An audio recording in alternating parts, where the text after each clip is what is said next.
Bien, vamos a hablar del agua como solvente, ¿sí? En el video anterior dijimos que para que una molécula sea soluble o una sustancia sea soluble en agua, debe poder establecerse alguna interacción entre ellas. Entonces, las dos interacciones que vimos son la interacción tipo ion-dipolo o la interacción dipolo-dipolo. Vamos a ver ahora con distintos tipos de sustancias si esas interacciones se pueden producir o no. Vamos a empezar con el compuesto iónico, donde vemos que sí se puede producir una interacción ion-dipolo. Por ejemplo, cloruro de sodio es un compuesto iónico, ¿sí?, formado por átomos de cloro y de sodio que se alternan ordenadamente en una red tridimensional, es decir, lo que se conoce como un compuesto cristalino. Cuando sumergimos una porción de cloruro de sodio en agua, se produce un fenómeno de superficie que consiste en que los átomos de oxígeno con sus delta menos se van acercando a los átomos de sodio de la sal, del cloruro de sodio, mientras que los átomos de hidrógeno del agua con los delta más se van acercando a a los iones de cloro. Entonces, como resultado de eso, empieza la atracción y el desprendimiento de los átomos de los iones, tanto de sodio como de cloruro, y se produce la monocapa de agua conocida como agua de solvatación, o desde el punto de vista de la química de los alimentos la llamamos agua fuertemente ligada. La cantidad de moléculas de agua que rodea a cada ion depende del tamaño de ese ion, ¿sí? Entonces, como se produce esta interacción entre la carga iónica, tanto positiva como negativa, con las densidades de carga de los dipolos del agua, decimos que hay una interacción ion-dipolo y como resultado de eso, los compuestos iónicos, son solubles en agua. Además, en este proceso hay una gran contribución de la entropía, ¿sí? La entropía es la tendencia al desorden de los sistemas, entonces, y es lo que hace que muchas reacciones sean espontáneas. Entonces, como acá pasamos de un sistema perfectamente ordenado a uno en el cual los átomos de sodio y de cloro se encuentran dispersos en el agua, esta reacción produce un aporte al aumento de la entropía, al aumento del desorden, y entonces esto confirma que la reacción se produce. El siguiente ejemplo nos habla de compuestos polares, ¿sí? En el video anterior vimos lo que pasaba con el agua y el alcohol, el etanol.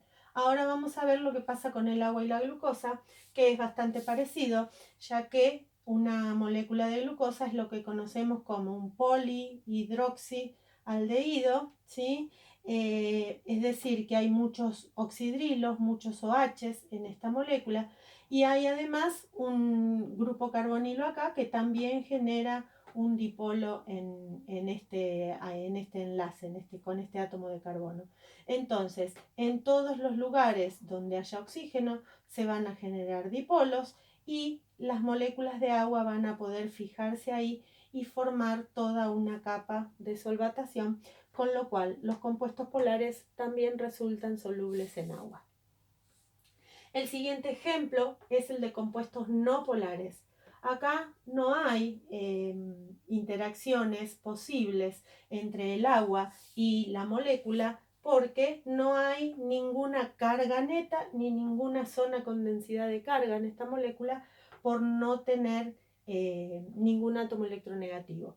Los enlaces entre carbono e hidrógeno son enlaces no polares, es decir, son enlaces donde los electrones se comparten equitativamente, entonces el agua no puede quedarse adherida a la molécula, no hay posibilidad de que se forme una capa de solvatación y es por eso que los compuestos no polares son insolubles en agua.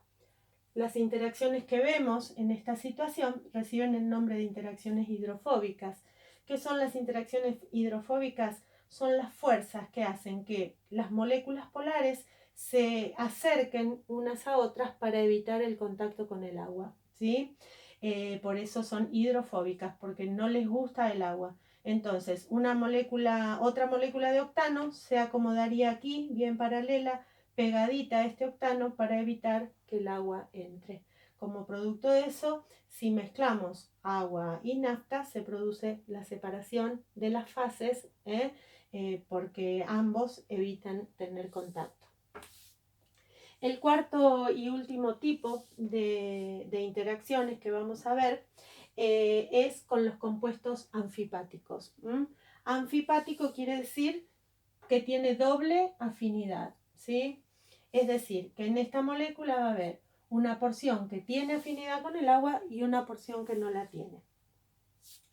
El ejemplo más sencillito es una molécula de jabón, ¿sí? Una molécula de jabón está formada por un grupo ácido orgánico en un extremo que se encuentra saponificado, es decir, que está formando una sal, ¿sí?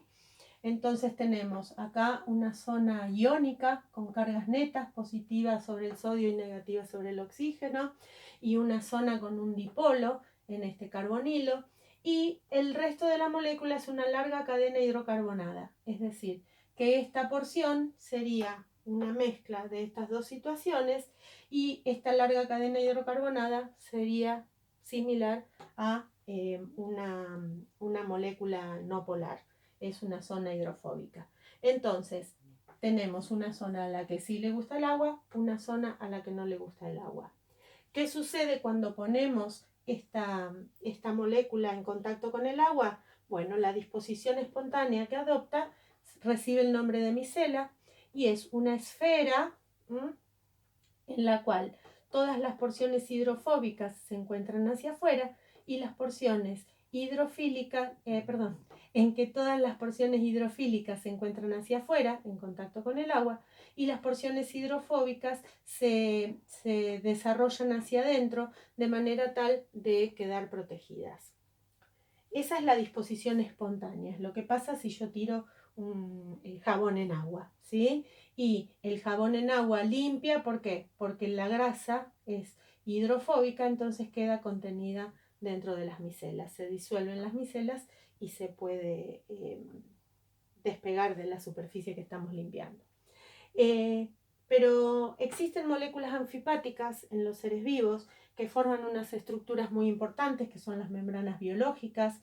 Esas moléculas anfipáticas son los fosfolípidos, que tienen una porción hidrofílica y dos colas hidrofóbicas. La disposición que estas moléculas adoptan en las membranas biológicas no es la micelar, sino que es una disposición en bicapa de fosfolípidos que requiere un gasto de energía esta formación, ¿sí? No es espontánea, y es por eso que siempre decimos que los seres vivos necesitan un gasto de energía para mantener sus estructuras. Bueno, puntualmente esta es una de esas situaciones en las cuales los seres vivos tienen que gastar energía para mantener su composición.